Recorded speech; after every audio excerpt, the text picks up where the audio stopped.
Ya, pengertian komunitas belajar. Komunitas belajar adalah sekelompok pendidik dan tenaga kependidikan dalam satu sekolah yang belajar bersama-sama dan berkolaborasi secara rutin dengan tujuan yang jelas dan terukur untuk meningkatkan kualitas pembelajaran sehingga berdampak pada hasil belajar peserta didik.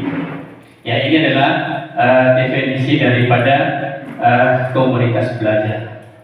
Terus selanjutnya tujuan daripada komunitas belajar, yaitu untuk meningkatkan kompetensi guru atau pendidik dan membangun budaya belajar bersama yang berkelanjutan sehingga berdampak pada peningkatan hasil belajar peserta didik. Ya, ini adalah tujuan daripada dibentuknya komunitas belajar pada setiap satuan pendidikan. Lanjut. Berikutnya, unsur-unsur yang dapat berkolaborasi atau bekerjasama dalam komunitas belajar. Di sini ada beberapa pihak yang terlibat di dalamnya. Yang pertama adalah pemangku kepentingan dinas pendidikan. Terus yang kedua, pengawas. Yang ketiga, kepala sekolah. Dan yang keempat, penggerak komunitas. Ya, yang pertama, pemangku kepentingan. Nah, pemangku kepentingan dalam hal ini adalah Dinas Pendidikan Kabupaten Manggarai. Nah, peran dinas dalam komunitas belajar di sini, yakni dalam konteks lokal sebagai sentral dalam mendorong guru-guru untuk membentuk komunitas belajar karena keterikatan guru dengan dinas pendidikan setempat. Yang kedua, pengawas. Peran pengawas dalam komunitas belajar di sini mengawal atau mengawasi setiap perencanaan program di satuan pendidikan dengan mengacu pada rapor pendidikan di masing-masing satuan pendidikan. Yang ketiga, kepala sekolah. Kepala sekolah di sini berperan sebagai pemimpin pembelajaran. Karena kepala sekolah adalah pemimpin pembelajaran, maka kepala sekolah harus melakukan penyusunan dan pengkomunikasian terkait dengan visi misi sekolahnya kepada pihak-pihak terkait, baik pada situasi formal maupun informal. Yang keempat adalah penggerak komunitas.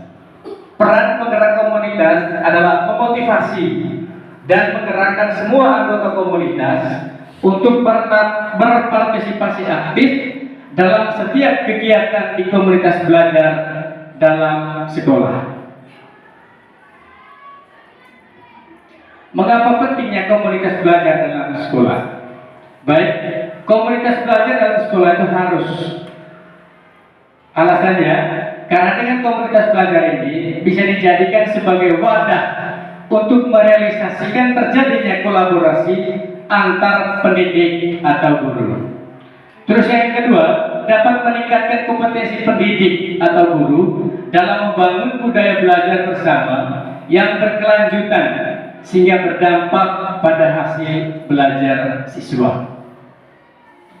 Terus yang ketiga, dapat mengurangi terjadinya ketimpangan kompetensi antara pendidik atau guru.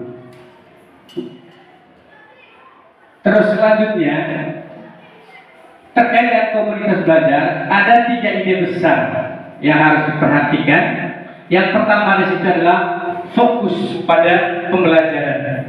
Yang kedua, membudayakan kolaborasi dan tanggung jawab secara kolektif. Dan yang ketiga, berorientasi pada hasil pembelajaran siswa. Ya, mari kita bahas secara satu persatu. Yang pertama tadi fokus pada pembelajaran. Nah, fokus pada pembelajaran di sini ini bisa merubah cara berpikir kita dari pola lama ke pola baru. Misalnya, yang pertama itu menggeser fokus guru dari mengajar menjadi belajar. Terus yang kedua, dari apa yang perlu diajarkan menjadi apa yang perlu dipelajari untuk mengoptimalkan proses belajar murid. Yang ketiga, untuk membantu memastikan seluruh murid belajar dengan optimal. Nah, terkait dengan hal ini, ada beberapa upaya yang dilakukan oleh guru agar belajar siswa itu dapat secara optimal. Yang pertama di sini, menyampaikan apa yang perlu dipelajari oleh murid. Nah, ini tugas guru. Terus membantu perkembangan belajarnya. Dan yang berikutnya, memberikan dampingan atau bantuan yang tepat sasaran. Terus memperluas dan memperdalam pembelajaran ketika murid berhasil mencapai target yang diharapkan. Terus yang keempat, menggunakan 4 pertanyaan kritis untuk membantu perencanaan agar memastikan seluruh murid belajar. Yang pertama di situ, apa yang kita harapkan untuk murid dipelajari. Terus yang kedua, bagaimana kita tahu bahwa setiap murid telah belajar hal tersebut. Yang ketiga, bagaimana respon kita jika ada murid yang tidak belajar. Yang keempat, bagaimana kita akan memperkaya pembelajaran untuk murid yang sudah mahir. Nah, ini berkaitan dengan upaya-upaya pengayaan yang dilakukan oleh guru ataupun tindakan pengayaan yang dilakukan oleh guru. Lanjut. Terus yang kedua, membudayakan kolaborasi dan tanggung jawab secara kolektif. Nah, di sini untuk meningkatkan sikap membudayakan kolaborasi ini ada beberapa hal yang harus dilakukan oleh teman-teman guru. Yang pertama di sini, memupuk kebiasaan saling membantu untuk memecahkan masalah. Misalnya saling berbagi praktik baik seperti yang Pak Alfons lakukan dengan Pak Rika lakukan kemarin. Nah, terus yang kedua, saling berbagi praktik pengajaran. Terus yang ketiga, berkolaborasi dalam pelaksanaan kegiatan belajar mengajar. Dan yang terakhir, perkembangan belajar murid menjadi tanggung jawab bersama, bukan tanggung jawab secara individu. Nah, itu maksud tadi kita bekerja secara kolaborasi. Terus yang ketiga, berorientasi pada hasil belajar murid.